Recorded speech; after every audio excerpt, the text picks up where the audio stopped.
Seahawks fans, wherever you may be. Thanks for listening to the show.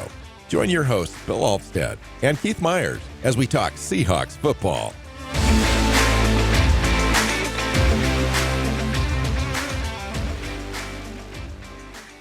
Hey, hi, Seahawk fans. Welcome back to another episode of the Seahawks Playbook podcast. I'm your host, Bill Alvstad, sitting down with co-host Keith Myers here to talk Seahawks football.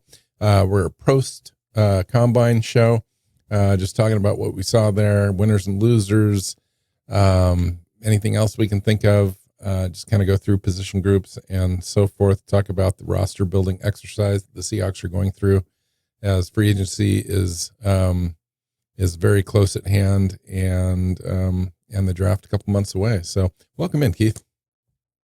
Yeah. Lot of information, compiled, for us, this last week by the NFL teams, running the combine. And I mean, okay, they compiled it for themselves. We just happened to get, access to some of it. But yeah, just going through all of it, there's just a lot of things, a lot of numbers. It's hard to not overstate 40 times, and things like that, because that's what people know. But the real bulk of the combine is the interviews and the medical exams, not, the drills on the field. The other big thing about the combine is all of the wheelings and dealings that happen, since all the GMs are in the same place. The Russell Wilson trade from Seattle to Denver happened because of a lot of work done during the combine. So, True. Yeah, the drills are there. They're fun. We get to watch and we get to look at measurements and all of that. But ultimately, that's a small part of what happens at the combine every year. Speaking of the Russell Wilson trade, that trade just became undone by the Denver Broncos. Broncos elect, and we knew this was going to happen probably for a couple months, but just to kind of see it actually happen is nonetheless shocking to me. Russell Wilson is cut from the Denver Broncos. Denver elects to eat nearly $100 million in dead cap money by doing so. Russell Wilson now enters free agency and can essentially go to work for any other club for close to the veteran minimum, because it's already been paid, and anything that he doesn't get paid by another team, Denver is responsible for. So it's kind of weird. It's kind of crazy. I don't know that it necessarily completely reshapes the quarterback market per se, but it does add another free agent out there that's going to be viewed by some teams as kind of a guy that can come in and start right away and kind of help turn around or bridge a team. And regardless of how you feel about Russ or whatever, what he did in Denver, what he didn't do, I think he could be that. I think he could end up being a quarterback that would fit a couple different schemes, and he could be your bridge guy that's not going to cost you a lot of money. So some team's going to benefit. Is he the best quarterback to hit free agency that you can think of? Who else actually hit free agency and could go sign with anyone that was good? I mean, we had the Kirk Cousins thing years ago, but that had more to do with him just getting a run out of Washington. And yeah, I mean, he probably good is arguable with him anyway. So if you're looking at Russell Wilson upside, yes. Yeah, I don't know that there's something that's happened to Russ in the last 3 years, including the last year in Seattle, maybe even the year prior to that. Don't know what went on. I don't know that he's such a workout warrior, and he's kind of keeps himself in shape. He throws all the time, and he's kind of mentally in it. And to have him fall off that far so quickly doesn't make a lot of sense to me because of his age. He's not old, and he's kind of kept himself out of injury concerns and so forth throughout his career. He knows how to avoid major contact. And it seems more mental to me, and I'm not sure exactly what's going on there. But if he can somehow recapture his, 3 years ago, Russ, he would definitely be the number one free agent target quarterback out there in the last 10 years, I think. But what are you going to get when you get Russ? I'm not sure. I don't know. Are you going to get his entourage? Are you going to get his all this, all that, or is he going to be a little bit more humble at this point? And the salary isn't such a big issue when he goes to another team, and he may be viewed as more of a bridge guy as opposed to a savior guy that's going to come in and save a franchise. A little less pressure there, just kind of fitting in, and depending on the team, depending on the OC, I think it could be a good deal for somebody. I'm not sure who. Maybe Atlanta. Maybe it's going to ask you, where do you think he goes? Yeah, maybe Atlanta. One of the teams that needs a quarterback that's going to be in play in this draft. Essentially, if Seattle's looking for a quarterback, they could be helped by this move, because one of the teams that's going to be potentially drafting a guy may not make that as much of a priority at the top of the draft if they have Russell on the roster. I'm not sure. Yeah, I mean, you look at it and you have, Russ could, Atlanta is a fit. I've seen people say Pittsburgh, which doesn't make a lot of sense to me because they like Kenny Pickett, even though he's been injury prone. Maybe the Raiders. There's a few places that are looking for quarterbacks that aren't picking in the top 3, that aren't going to get one of the guys that are viewed. Washington's another one. How about New England? And, New England is picking in the top 3, so they're going to get either Drake May or Jaden Daniels. So for them, especially with a new coach, it's not like, Belichick's trying to save his job because he's already gone. So there's a few teams that I could see him going to. It all Las just comes Vegas, down to New Orleans, Indianapolis. Indy's another one. Minnesota. Indy didn't have a bridge quarterback when they desperately needed one last year, because Anthony Richardson was not remotely ready to play. So maybe they fix that and they finally get themselves a bridge so they can let Richardson sit and learn and everything before he gets out there and gets himself hurt again. Mm-hmm. Yeah, interesting. If the bridges weren't burned so much. The 8th quarterback. He's the 8th quarterback in play. For quarterback needy teams, there's 6 in the draft: Justin Fields and Russell Wilson. Now that's a lot of available quarterbacks. And Baker Mayfield's out there. He had a great year. I think that if the bridges hadn't been burned with John Schneider and so forth, and Geno wasn't there, Seattle would potentially he would potentially maybe come back. You've got a new offensive coordinator, a new scheme, new everything except for GM, and Seattle's in need now. Russell Wilson isn't any better to me than Geno Smith as far as a quarterback that is older, that is bridging. So Seattle's already got that, and we were already talked about Geno being so. Seattle to me is not in contention at all. So it's kind of safe to talk about Russell Wilson this way, but I'm curious how he reshapes the market, though. Yeah, it will definitely play a part. And the thing is, we knew it was coming. It's just now it's official. So let's talk combine. Some guys show up and that's all they do. Some guys don't throw. Some guys don't measure. Some guys don't weigh in. Some guys don't do the on the field drills. Most guys do the interviews and medicals, but some guys skip that even.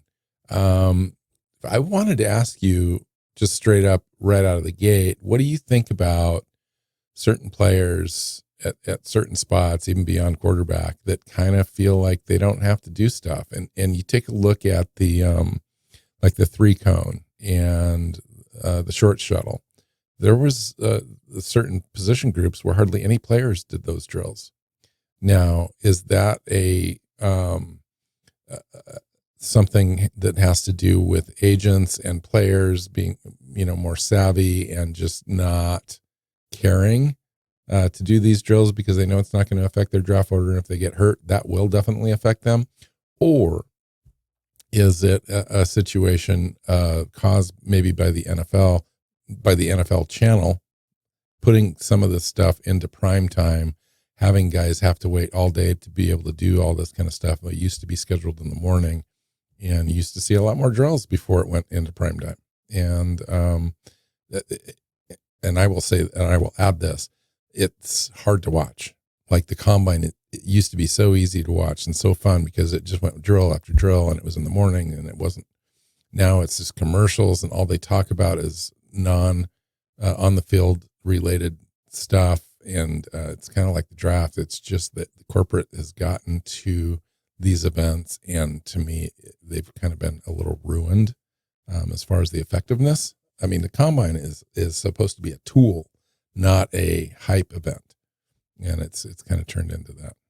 Yeah, I mean, the thing is that there has to be a reason for the players to do these things. If they go in and they're basically it's looked at from their point of view as, this can't help me, it can only hurt me, why would they do it?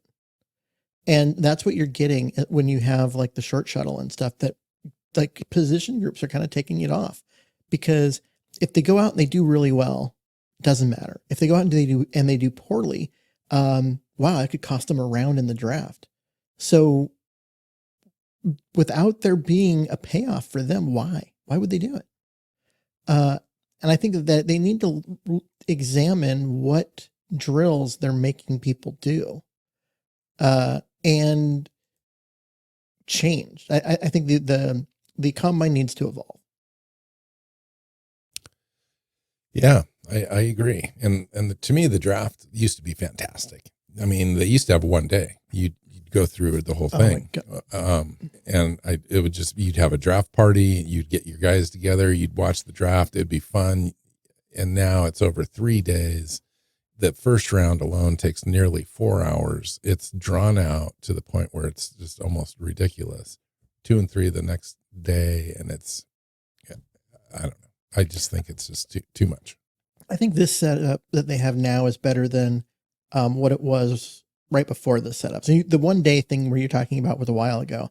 The 2 day event, where it was rounds 1 through 3 in 1 day, and then 4 through 7, the next, was painful. In that there was 15 minutes per pick in the first round. Mm-hmm. Now it's 10. It matters. I don't like when you've got teams that know who they're going to pick and they have everything lined up and they literally just sit there on the clock until 10 seconds are left.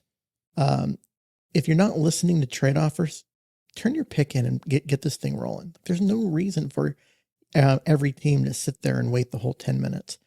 Luckily, by the third round or so, the pace picks up, and once you get into the third day of the draft, like it rolls very quickly. So I think you wanted to kind of approach this thing a little bit as a winners and losers things. That's totally fine. I pretty much kind of took notes on paid attention to more of the winners. Didn't write down too many of the losers, and of course, there aren't too many losers overall anyway. Mm-hmm. But we can talk about what you liked, what you saw, who stood out for you the most, regardless of position group. Let's start with Xavier Worthy, who is now the record holder for the fastest 40-yard dash in NFL Combine history. Ran a 4.21 second mark, breaking the record held by John Ross, who ran a 4.22.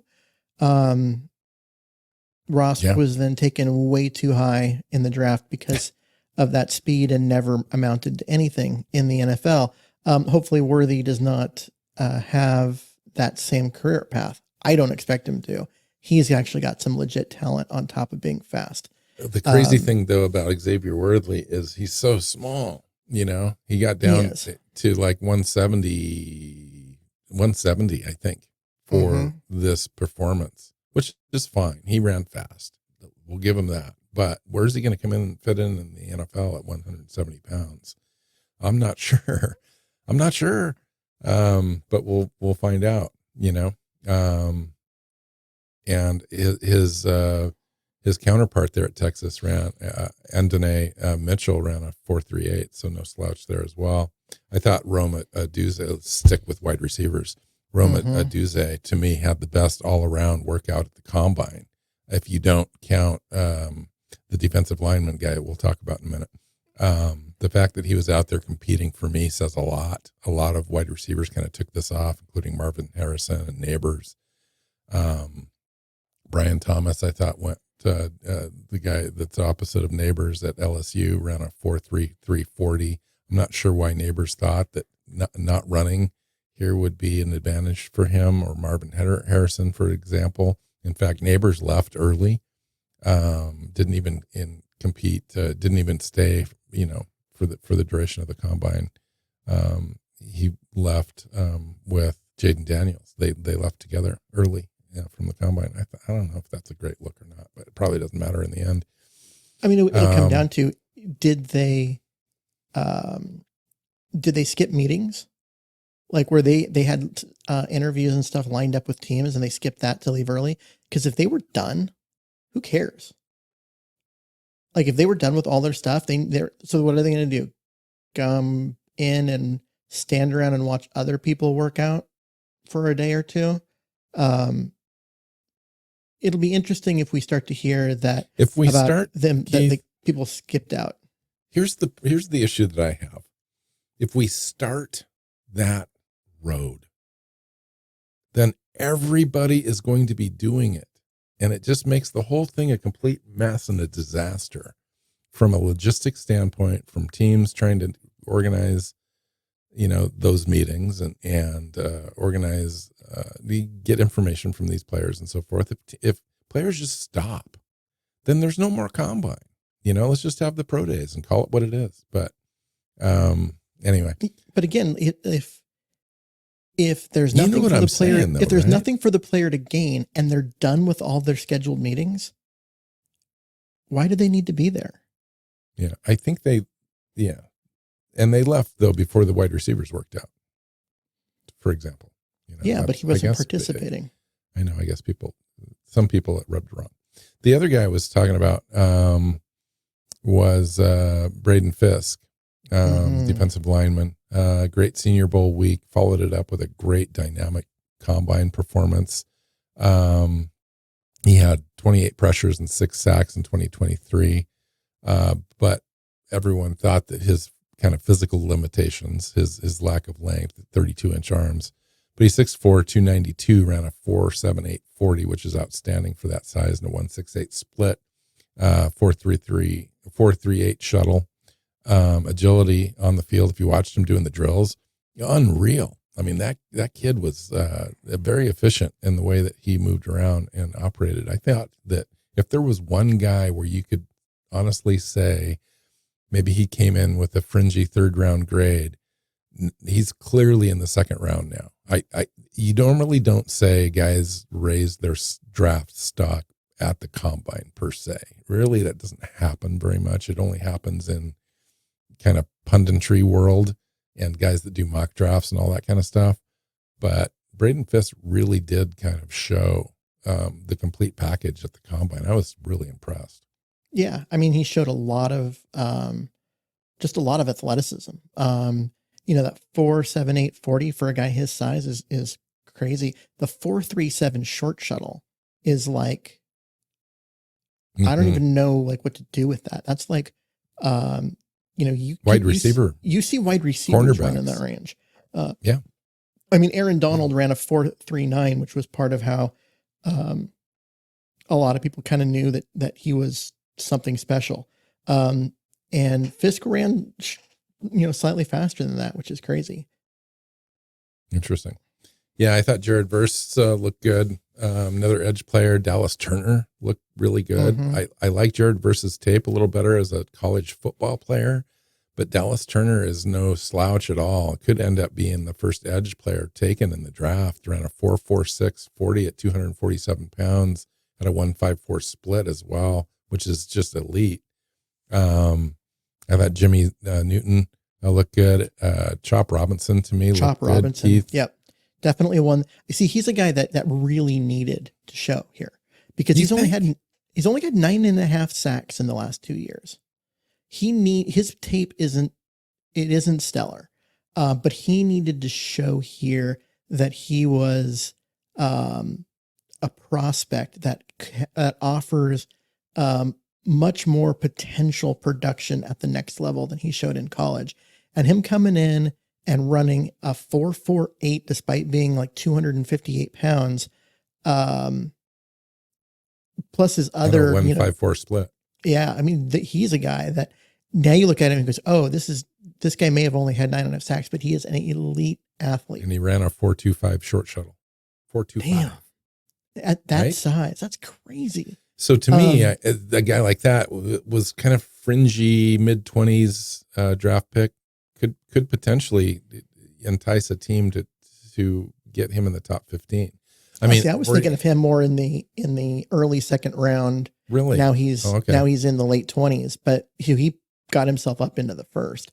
But yeah, I mean, this was a guy that, because of his lack of production, I think is was going to hold him down.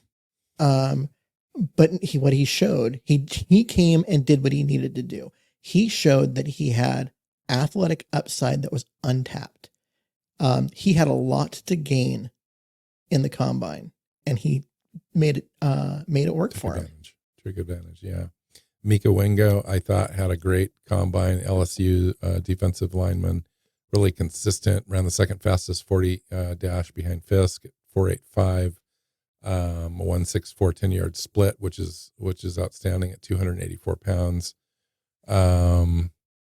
I thought Jackson Powers Johnson slightly disappointed me, Keith. We talked about the offensive center from the University of Oregon came in a little bit heavy, and I thought looked at in some of the drills wasn't quite at the agility level as some of the other centers. Now, some of the other centers are billed as being light, a little lighter, a little more athletic, and so forth, like Graham Barton and so forth and so on.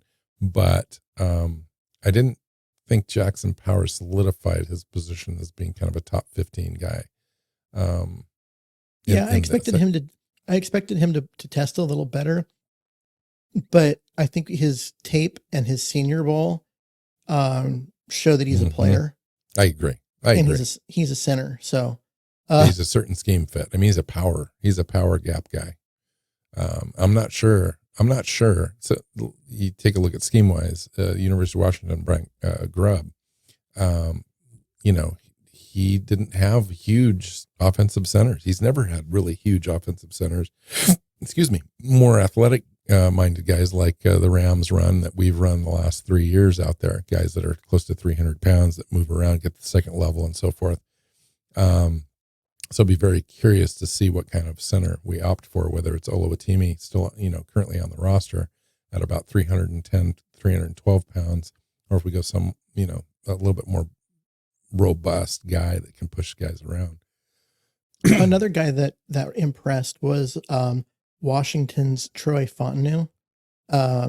Played left tackle. There was a lot of talk about him moving inside. I think he kind of squashed he needs to move inside, like, talk. He may move to the right side, but I think he showed that he can hold his own on the outside simply because his arm length at 34.5 came in about an inch longer than people were expecting, and his 5.01 40.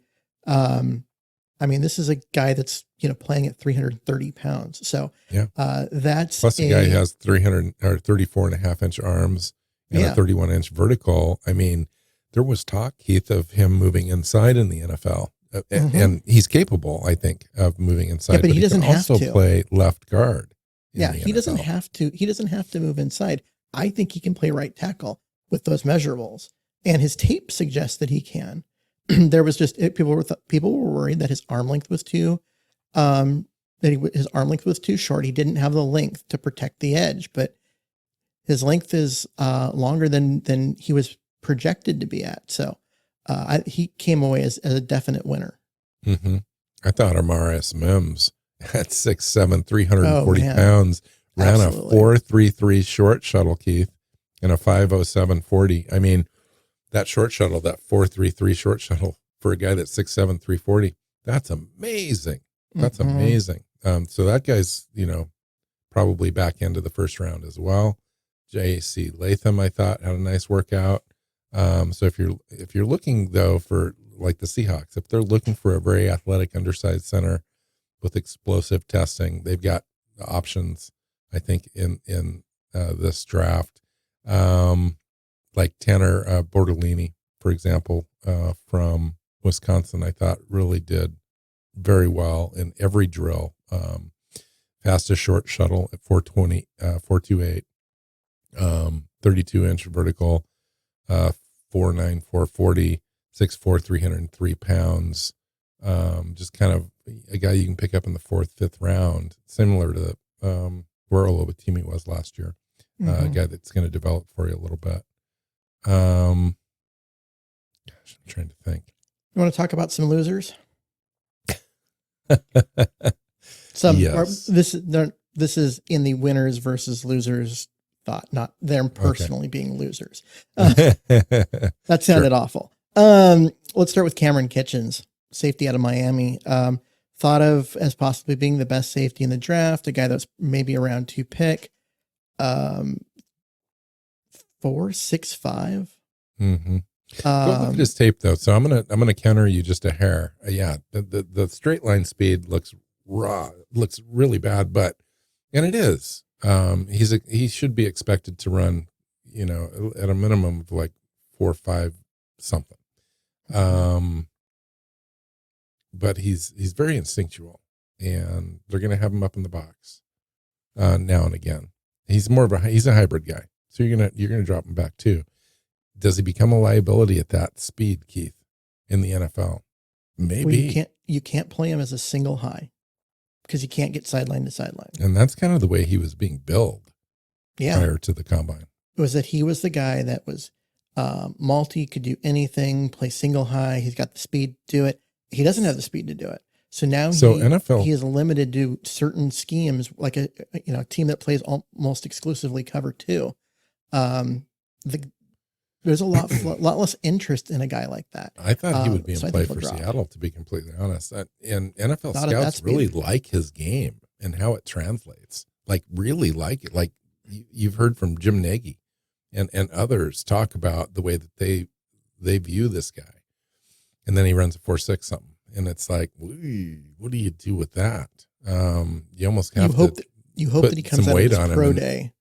And you hope he better. improves, but you view him as kind of an in the box guy, and so you're limited. You're very limited. How about quarterback Spencer Rattler, one of your favorites, who went out? Do you think he lost? Oh, absolutely. He went out and he finished last in every drill, amongst the quarterback.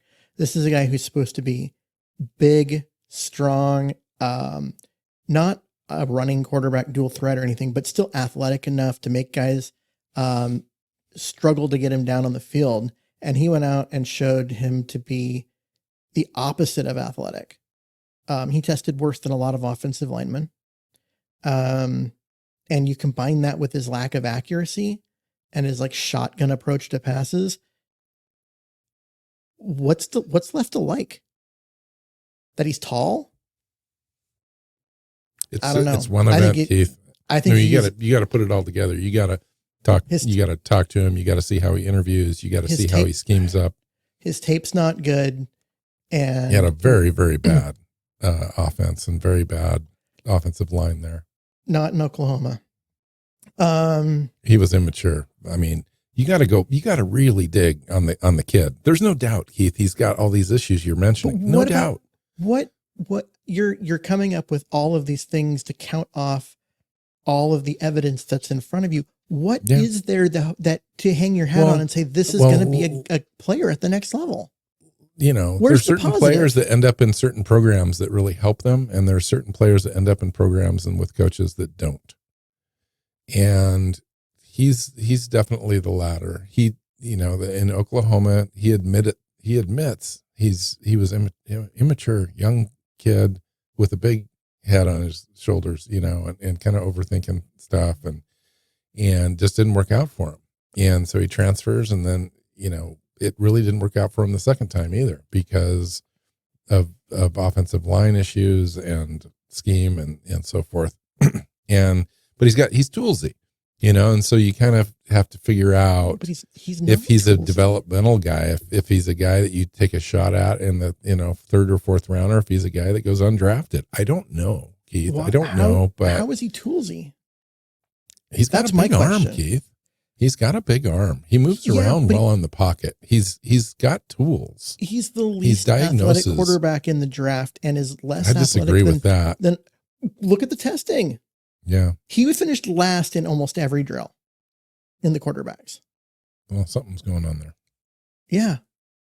So this is the guy that couldn't get it done with Lincoln Riley in Oklahoma, went to another program where he kind of had a choice of a bunch of programs, couldn't get it to work there. Now he comes in and by the looks of it, either is incredibly not athletic or just didn't care at the biggest job interview of his life. You're going to struggle to convince me that he is not taken completely off the draft board. I don't see it. I don't see anything. Yeah, he has a big arm. He can throw the ball hard, but he can't throw it accurately. He's not good down the field. His down the field accuracy is even worse. Another guy that struggled, I thought, was Audric Estime, the running back. Mm-hmm. Didn't test very well and ran poorly in the 40. At his size, you would have wanted him to run, if he could get it into the 4.5s, I think he'd be a really dynamic player that you could have on your roster. That was a big back that could punish you. And I think he ran like a 4.7 something, right? 4.78, 4.79. And so teams are going to have to look at that, figure out where he fits. Kalen King, cornerback, Penn State. 5'11", 191 pounds. That was always going to be like the question on him. But then he's very undersized and he can't run because he's a 4.61 guy, which is not good for a corner. So he's both undersized and slow. I think it hurt. I think he hurt himself quite a bit. Interesting. Okay.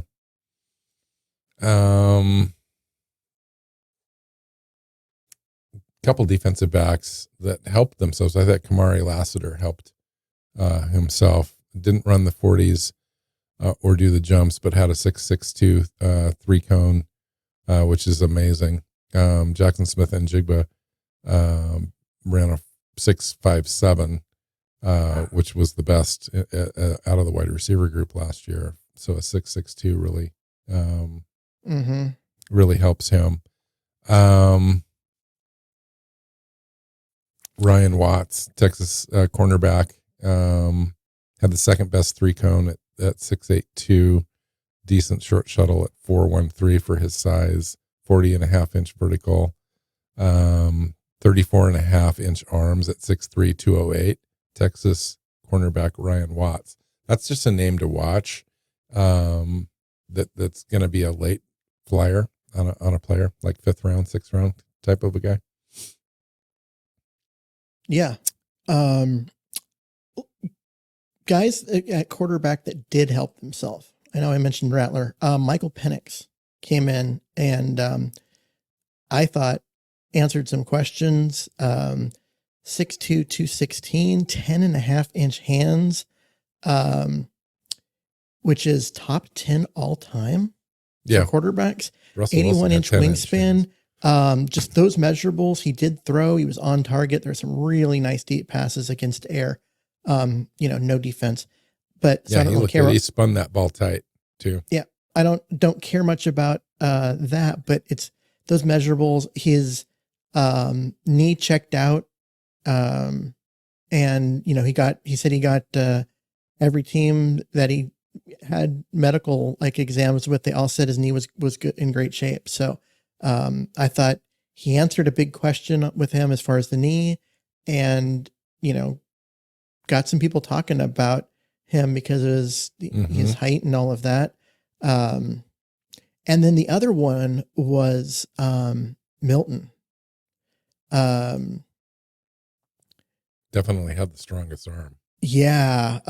Joe Milton. Sorry, I was going to make sure that I had the name right. He was throwing the ball 70 yards downfield in the air. Yes, he was. And not just like throwing it out there and it's an arm punt, but hitting guys. There's one with Tulu Griffin that traveled 83 yards in the air and just fell right into his hands perfectly. And it's like, okay, how many people can do that? Like Josh Allen did that at the combine. I don't know of other people that I've seen do it that well at that much of a distance. So he impressed. I don't know if that makes me think he can play quarterback at the next level any better, but it was fun. I thought Mike McCarthy really helped himself. He had the second fastest ball speed test behind Joe Milton, surprisingly, at 62 miles an hour, I think. Yep. It's not a test that they advertise on the show, but Next Gen Stats publishes that. Also had the best 3-cone time, 6.82, so you can see the agility there. You'd have to go back 5 years to find a quarterback that has a time like that. There's just something about the way that McCarthy carries himself, the way he interviews and interacts with others. And he's kind of a natural leader, processing speed, 21 years old. He just and he threw the ball okay. Like he doesn't have an overpowering athletic, strong arm, but he doesn't have a weak arm. He's accurate. He's cerebral. I understand he was one of the best interviewers there at the combine, and it's just a name to watch. If you are thinking Seattle's in the neighborhood for a quarterback in this draft, I think they'd probably now have to go up and get him. I don't think he's going to sit there and fall to 16. I think he's probably going to go before 10. Seattle's going to have to, move if they want him. Now, if they want Penix, I think Penix is going to be there.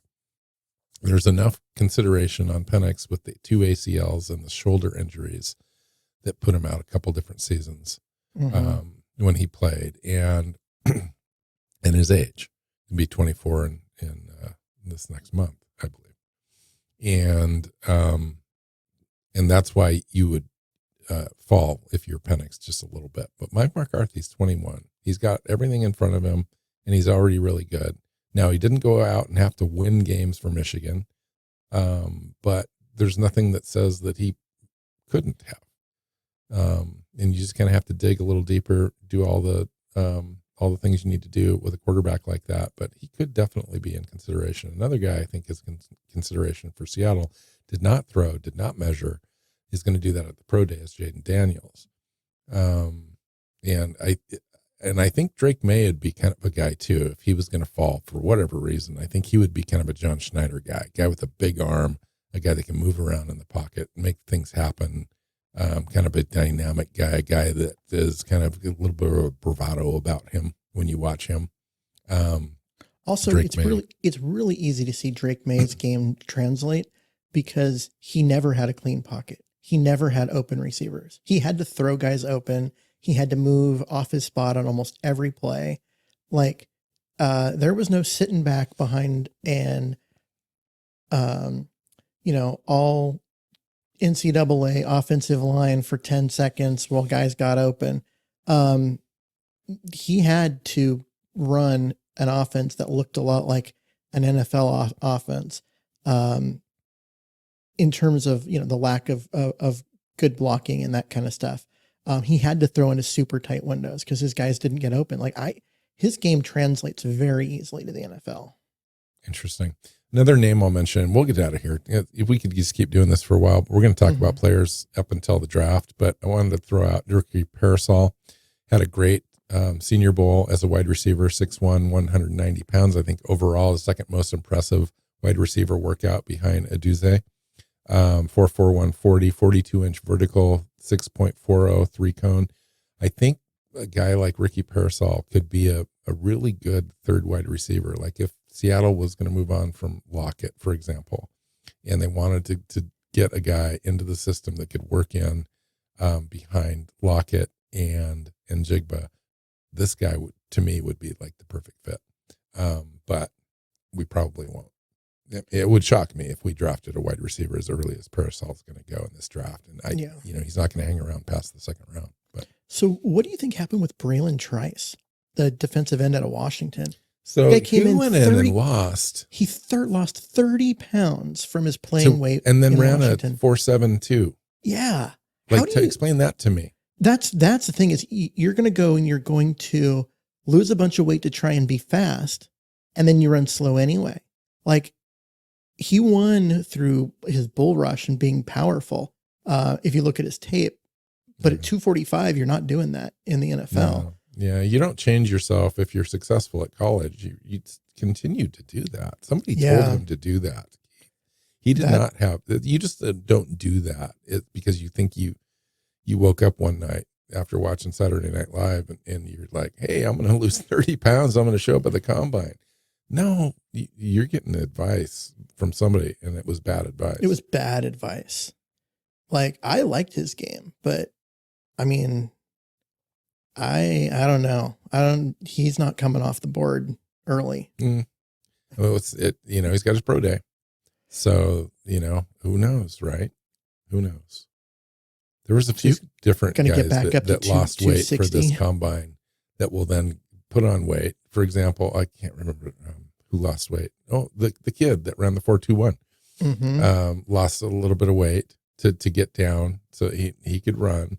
Now he won't have to run at his pro day, but he can go out another 10 pounds and weigh in at his pro day and not run and kind of benefit from both.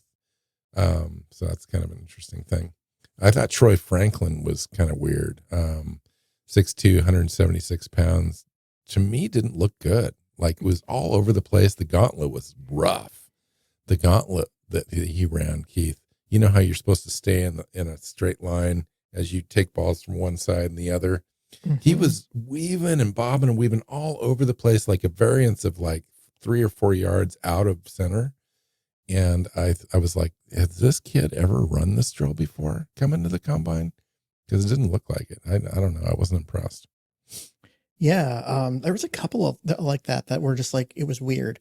Watching the wide receivers go. The other one is like at the beginning of that, they start facing one way and they're supposed to basically do a hop turn, 180 degrees.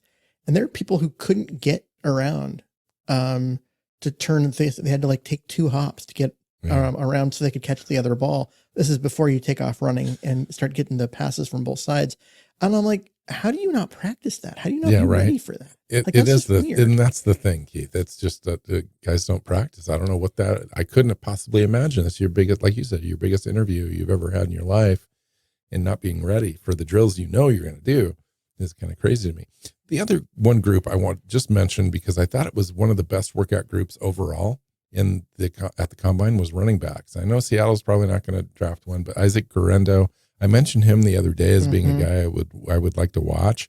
I really liked him. He was 6 foot, 221 pounds, ran a 4.3 340, best of all running backs at 221 pounds. That's nice. That's like real fast. No, he had a nice workout too. He looked like a running back. He looked good running the drills and stuff. That's Kenneth Walker speed and size right there. Like plus a 41-inch vertical.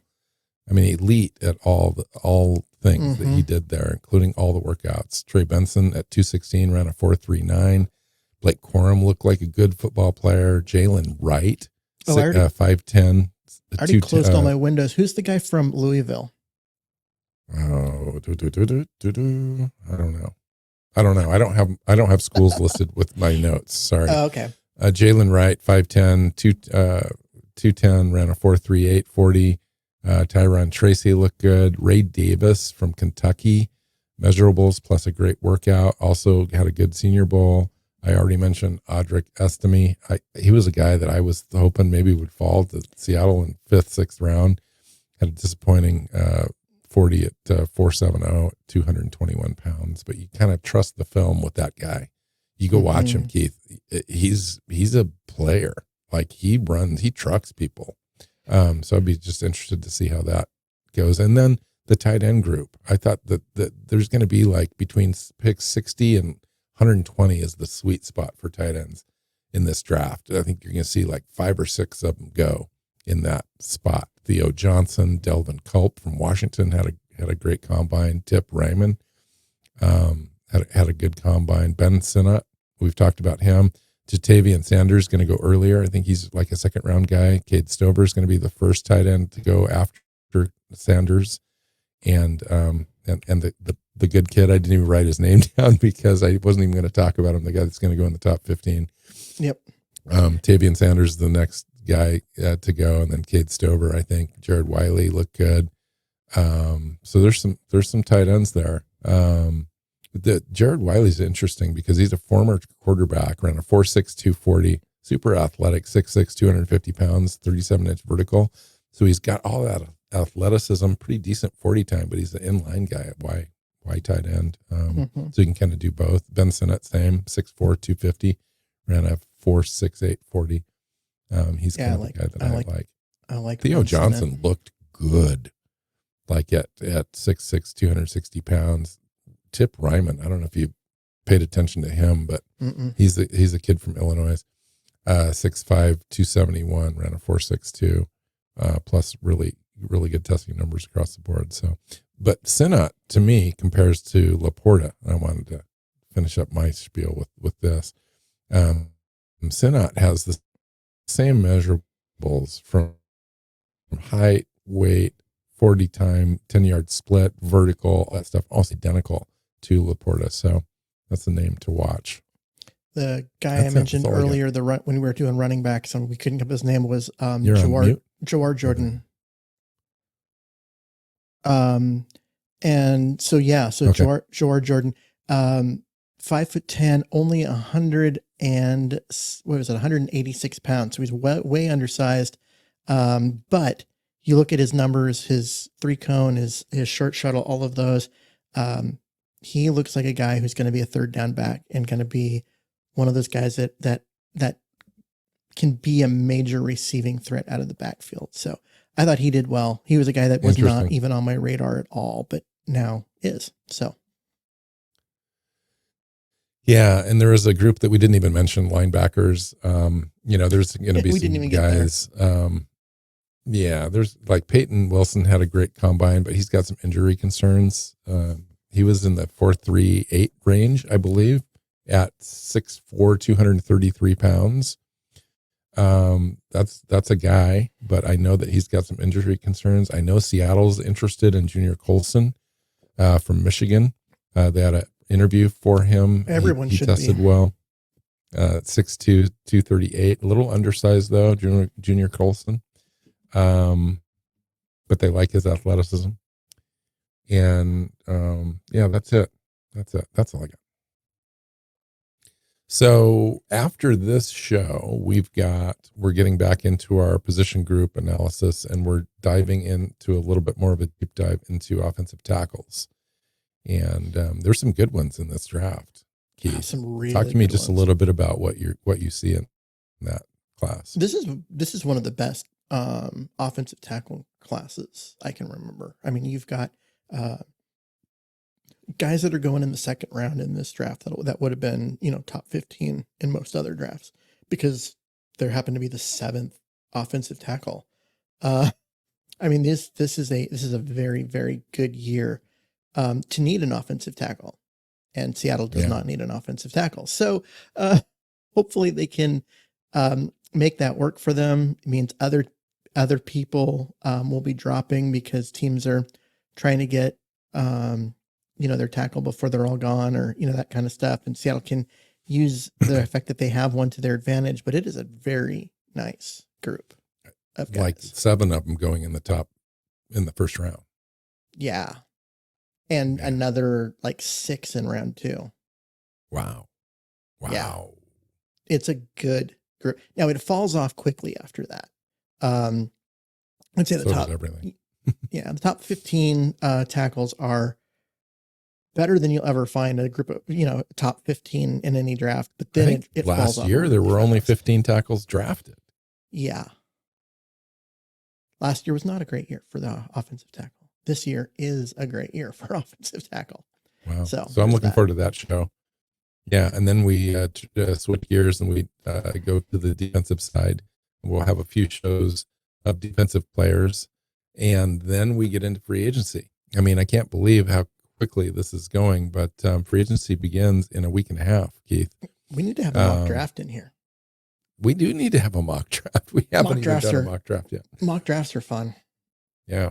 All right. So after the tackle show, before we get to the defense, maybe we'll do a mock draft show. How about that? Love it. Okay. Let's do that. All right. Let's get out of here. Find Keith on Twitter at Myers NFL. You can find me at NW Seahawk. The show is Seahawks Playbook Podcast. Find it on your favorite podcast platform and our own YouTube channel, and hit that subscribe button when you find it. So until next time, go Hawks. Go Hawks. Seahawks Playbook Podcast listeners, thanks for joining us for another edition of the show. You can find us on Twitter. Bill is at NW Seahawk, Keith is at Myers NFL, and the show is at Hawks Playbook. You can listen and subscribe to the show at SeahawksPlaybook.com.